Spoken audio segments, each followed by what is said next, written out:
राज्यपालांनी मुख्यमंत्र्यांना लिहिलेले पत्र ही दुर्दैवी आणि असंवैधानिक घटना असल्याची टीका महिला व बालविकास मंत्री यशोमती ठाकूर यांनी केली। राज्यपालांनी जे पत्र मुख्यमंत्र्यांना लिहिलं ते अतिशय दुर्दैवी घटना आहे असं मला वाटतं। मला नाही वाटत ह्याच्या आधी कोणी असं पत्र लिहिलं असेल संवैधानिक पदावर बसल्यानंतर।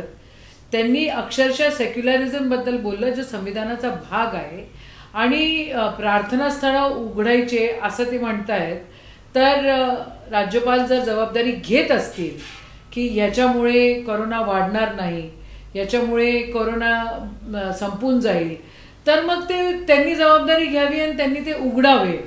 पण सन्माननीय अडवाणीजींना या लोकांनी राम मंदिराच्या भूमिपूजनासाठी नाही बोलवलं आणि त्या राम मंदिरातले सगळे मग नंतर पुजारी कोरोनाने पॉझिटिव्ह झाले।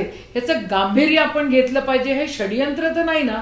हे षडयंत्र आता महाराष्ट्रामध्ये कोरोनाचा ग्राफ कमी होतोय आणि मग टाळ्या वाजवायच्या, अजून काय करायचं आणि हे उघडायला लावायचं, आंदोलन करायची, असंवैधानिकरित्या वागायचं। खरं तर सुप्रीम कोर्टाने या सगळ्या गोष्टीची दखल घेतली पाहिजे। सन्माननीय राष्ट्रपतींनी या सगळ्या गोष्टींची दखल घेतली पाहिजे आणि त्यांची कान उघडणी करण्याची गरज आहे।